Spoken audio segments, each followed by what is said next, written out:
sa programa ni Banat Bay ay trending topic na naman si Sharon Cuneta.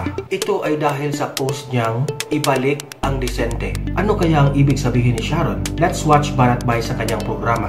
Pag-usapan muna natin itong ibalik ang disente ni Sharon Cuneta, okay? Wait lang ha. Sige, pag-usapan na natin si Shawi. Madam Shawi, anong meron? Bakit? Anong gusto nyo mangyari? Bakit po ba kayo nanggugulo? Anong meron? Noong una, hindi kayo makalet go sa issue nyo doon kay Frankie. Ngayon naman, ito na naman. Ano ba? Hindi ko na kayo maintindihan. Sige, pasok na, Madam Shawi. Pasok. Pero pagkatapos ng term ni Pangulong Duterte, sana talaga sana manalo si VP Lenny kung tumakbo siya. Ano na? Yun na yun? Tapos na? Baka sakaling bumalik ang pagkadesente. Ano? Ano yan? Luko ka! Sandali lang. Babati muna tayo ng 10 Canadian dollar from Flora Segovia. Grabe. Parang naano ko doon. Nagimbal ako doon sa sinabi niya. Para bumalik ang mga disente. Ulitin natin ha. Pakinggan uli natin si Madam Shawi. Isa pa. Isang beses pa. Baka hindi sumaksak sa mga jologs eh. Taas jologs po ako. Romana Quirit. $25. Palakpakan. Sandali. Baka hindi sumaksak sa ating mga squatter. Squatter po ako. Daily City Present. Troy Yapana. Baka hindi sumaksak sa ating mga basagulero. Kasi para sa disente, tingnan natin ha. Disente daw siya. Okay, disente. Go, isa pa, disente. Pero pagkatapos ng term ni Pangulong Duterte, sana manalo si VP Lenny kung tumakbo siya.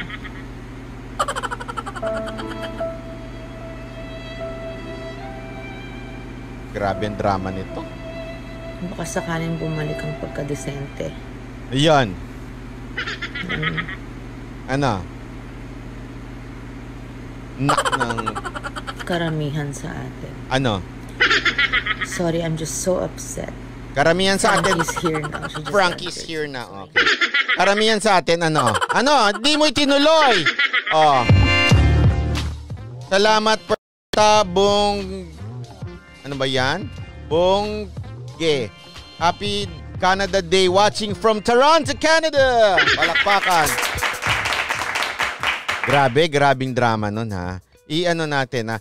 Ay Maria, grabe naman. Sunod-sunod ha. Gusto niya ng mga masasaya. Alam niyo, napakalungkot ng buhay ko ngayong araw na ito.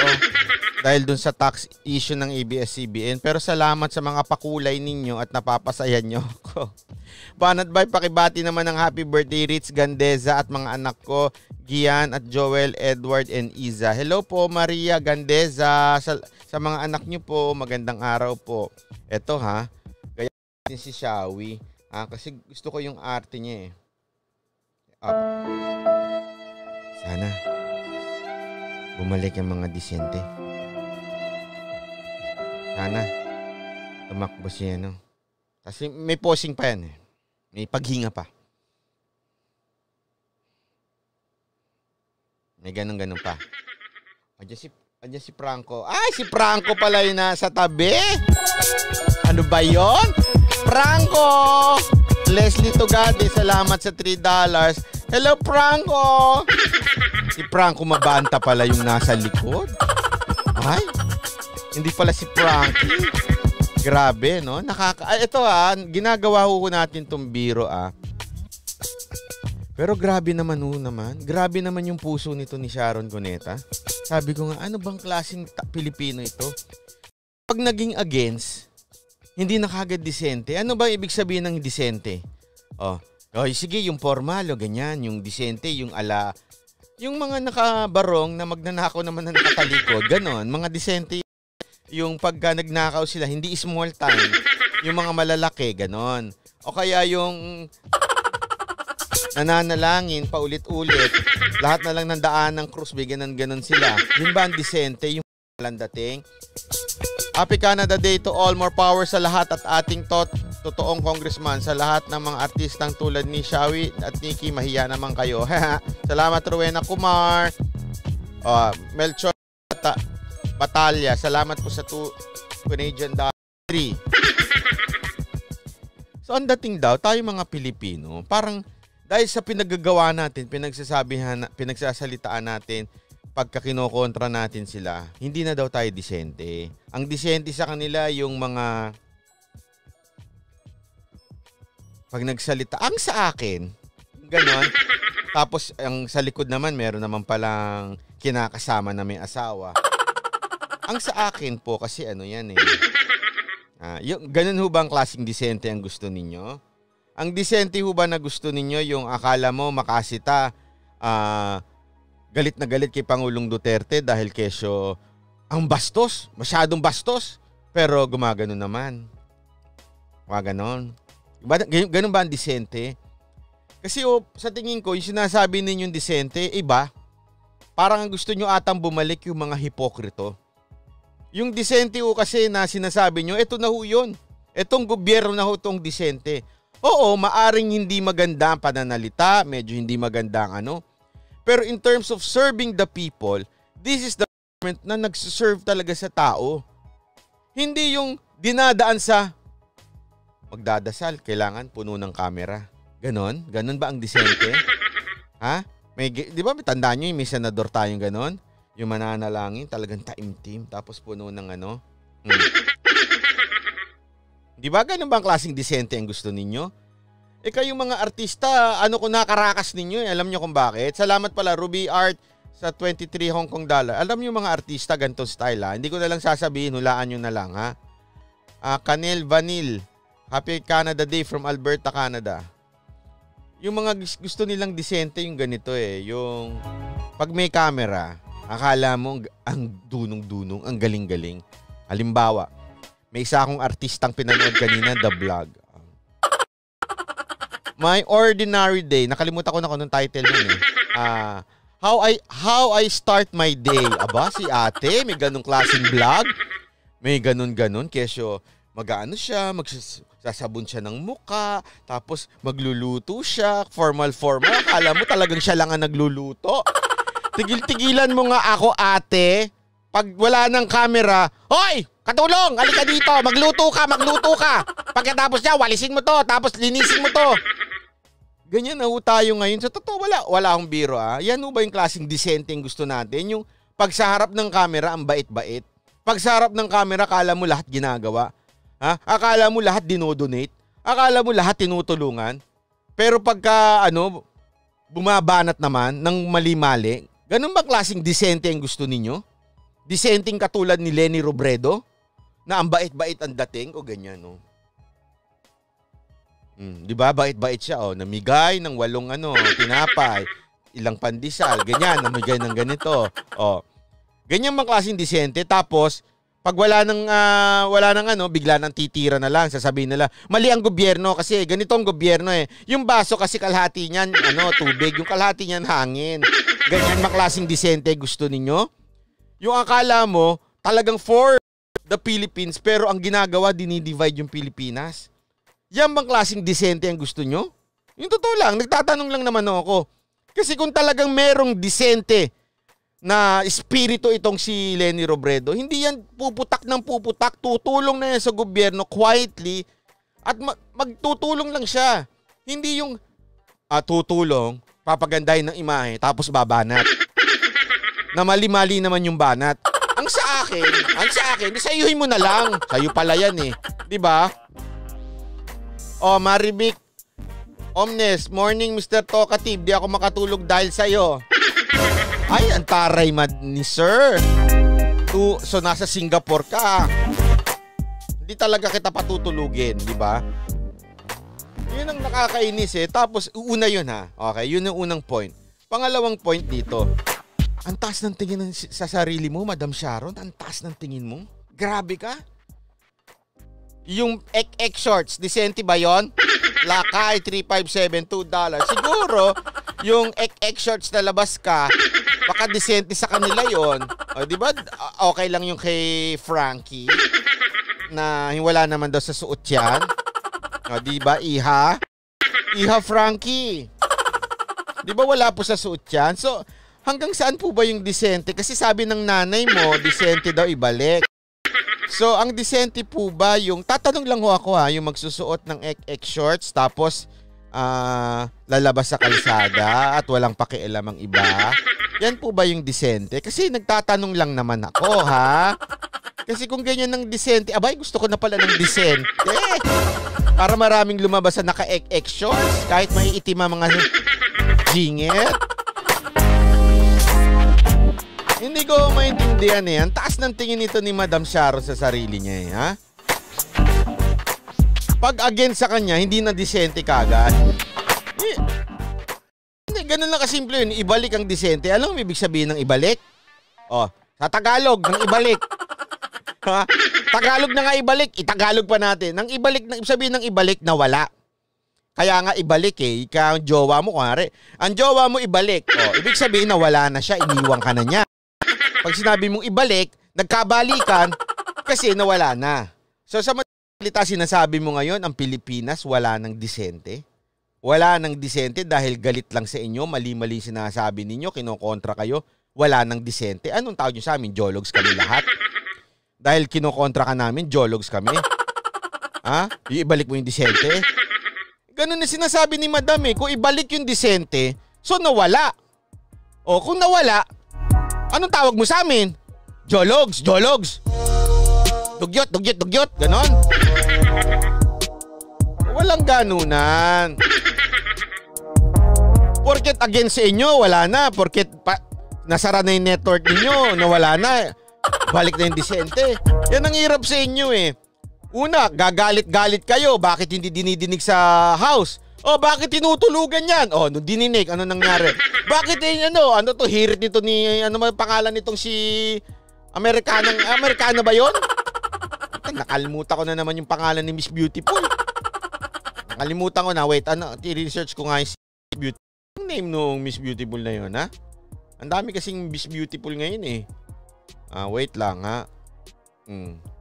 Eto, nawala tuloy. Ay, yun. Ayun, hindi. Kasi ang dami nilang umiiyak-iyak na. Ito. Sige, hindi ko na ba ipopost Ayan. No words for these heartless people. Sabi ni Liza Zuberano. Ang ganda-ganda mo pa naman, Day. Yung itsura mo kahit walang makeup. Yummy. Ang landi mo. How come there's so much time being spent on bringing ABS-CBN down but little to no time figuring out ways to help our kababayans who are struggling during this pandemic? Kasi naka-GCQ pa rin tayo. Ineng, ihali ka nga dito para pangarangalan kita dyan. Hindi mo. Alika, Iha, alika. Sige na, come here. Come. Kausapin kita ng masinsinan. Dati inaatat nyo yung house Ginaganyan nyo, sinasabi nyo, oy, bilisan nyo na yan, bakit yung tinutulugan?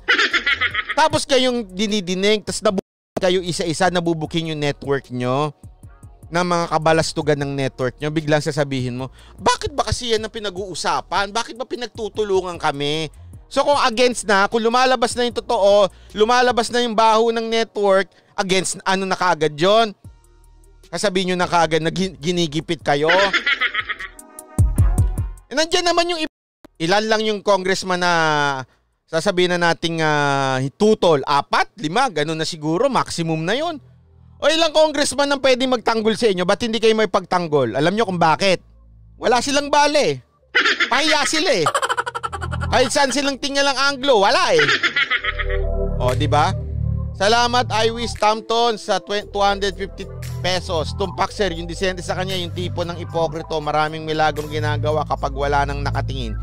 Si Kiko Matching lang, hindi ako naniniwala na walang chicks yun behind her back. Ay, sabi ni Iwis yan hindi ako nagsabi niyan. Iwis Tampton. Melissa Green, salamat sa $10 ha. Hindi ko maintindihan Alam niyo, 'di ba, kinuwento ko na sa inyo sa araw nung mga last week kinuwento ko na sa inyo. Yung mga kilala niyo disente itsura ng mga politiko. Meron pa ako yung 'di ba kinikwento ko ngayon isang mayor pala siya ngayon, yung pag nagsalita sa yung R niya, hindi niya mabanggit yung R na. na puti-puti ng buhok niya. Yung R niya, hirap na hirap sa magsalita ng R. Parang may ganun dila niya. Isa pa yun, ang bastos nun. Talaga, sa aeroplano, nung nakasabay ng Mocha Girls yun, yung congressman sa dati, ganun, mayroon na ata siya eh. Dila na ganun eh. Ganun magsalita yung R na hirap sa R. May puti ang buhok niya, makikita niyo sa TV. Sikat din yan na politiko pag nakita nyo, ay, kilala ko yan. Ganun yung salita siya. Pero nung nakasabay niya Mocha Girls, grabe kumakatingin. Talagang titig na, hoy, agad na mo, bawal mo tumingin ng ganyan ah. Talagang ganun. Kasi yung tingin talaga nila. Di ba kayo tinuraan ng mga nanay at tatay ninyo na pag tumititig ay masama? Kasi yung titig nila, ganun, no? Talagang kulang na lang, gahasain sa tingin eh. Kung nakakagahasa lang ang tingin, naggahasa na yung Mocha Girls nun. Dalawa sila nun, nung nagpunta kaming Mindanao nun. Although itong mayor na ito, hindi yung Mindanao mayor to. Okay? Yung isa naman niyang kasama na governor, taga Mindanao. Reynaldo Baldon, salamat 250 pesos. Banat ba'y pabati mo empleyado ng Accessors Office ng Makati City, Team 1 and 2. Hello po, binabati ko po kayo. Ronald Uson, $2. Ang mo banat bay. Ang landi mo! Ay nako, kasi nakita ko yung itsura ni Liliza Soberano, walang makeup. Nakita nyo na ba yung picture niya ng walang makeup? Tingnan nyo ha, ang ganda-ganda niya. Beautiful talaga to. Mas beautiful siya kay kay Ivana para sa akin. Kahit yung wala siyang makeup, ha? Ayan, di ba ang ganda-ganda niya, ang yummy-yummy. Ang landi mo! Lang ha kayo talaga, mabiro lang kayo. Mas maganda pa rin dyan si Franco Mabanta. Balik na natin kay Ate Shawi. Ay, dyan na lang para mas maganda ang tanawin. Balik na natin kay Ate Shawi. Ate Shawi, balik ka na ikaw. Yan, binalik na ikaw. Yan ha. Ay nako, nakakainis lang Hindi ko maintindihan talaga bakit ganito itong mga kababayan natin na dilawan. Magsasalita sila. Pag kinontra sila, ang tingin sila sa atin bastos na, dilaw, jologs na, hindi na disente. Anong klaseng gusto nyo ba yung disente? Yung disenteng tulad dun dati na ang gagaling magsalita? Yan. Si Pangulong Duterte hindi disente, di ba? Hindi nga siya statement ang dating. Pero pag sinabi niya, in-announce niya, gusto ko lahat siya makauwi bukas. Di ba? Yung sa OFW, napansin niya, bakit di makauwi yung OFW? Uy, nakalimutan ko ba? Nakwento ko na sa inyo ito, di ba? Si Mocha nagbulong noon. Okay, maingay ha. Tayo lang naman to. 4,000 lang naman tayo dito. Si nagbulong nung kay President. Sabi niya, Mr. President, hindi makauwi yung mga OFW. Ayaw tanggapin. Okay. Ito in-announce. Pauwi ng mga OFW. Kinabukasan, umuwi lahat. Di ba? Di may tambay na naman. Ako. Dali. May tambay na naman ng mga LFS na yan. Ano ba? Tama ba? LFS nga ba yun? Basta yung mga na hindi OFW na naiwan dito. Hindi sila makauwi. Sabi ni Pangulong Duterte, pauwiin na yung mga yan kahit ako na magbayad ng sahod. Kanina. Sahod. Ako na magbayad ng ticket, pakainin niya, Kanina, pinuntahan ka agad dito, Gade. Lahat, inasikaso ka agad, kinabukasan, hinatid na ka agad. At least, hindi man disente, medyo parang, di ba, sabi nga niba, si Pangulong Duterte, parang lasing lang eh. Okay lang yun. As long as nagagawa yung tama. Merong pag inutos niya, ginagawa. Sabi ng iba, dapat si Presidente hindi nagma-micromanage kasi bakit pati yung JNT pinapansin niya yung nagtatapon yung mga basketball player sa JNT. Di ba basketball player yun, hindi naman yung mga mga boy. Mga basketball player yun, kaya ganun nagbabato ng mga package yun. Bakit pinapansin pa daw ni Pangulo? Bakit hindi na lang DTI ang umasikaso nun? Kasi ganun ang ating Pangulo. Anong gusto nyo? Yung klaseng Pangulo na formal, ha? Formal. We should do this, we should do that. Then, if not, magpapasagasa ako sa trend. Nasagasaan ba ng tren? Hindi naman. Tapos biglang kabig. Joke lang naman kasi yon. Gracious Bry, salamat sa 100 pesos. Oh, Dave Tibon, salamat sa $2. Wait lang ha, baka may nalagpasan tayo. Oh, wala naman. Ako, mas gugustuhin ko na yung ganyang klaseng presidente kaysa yung katulad ni Leni Robredo. Kasi Leni Robredo, ang bait-bait, ang ganyan-ganyan. Pero pag napuna mo, ano kaagad? Galit ka agad. Oh. Naalala niyo yung pandesal? Totoo naman may mga nagsabi doon, pandesal na binigay. Ang sagot niya, hindi kaagad pandesal, kaya so ganyan-ganyan daw. Ano magagawa natin kung sinabi nung iba, pandesal ang binigay sa kanila? O pwede namang hindi pandesal yung iba pandesal. O ano pang ginawa niya? O kaya napikon pa siya na mismo ang nag-empake. Umupo na siya doon, apektado siya kay Mocha, ay siya nag-empake. Hindi pa pwede to, hindi pandesal, ako na mismo ang upo dito. O, di ba? Apektado kasi alam mong walang ginagawa, yung nagpapakit lang.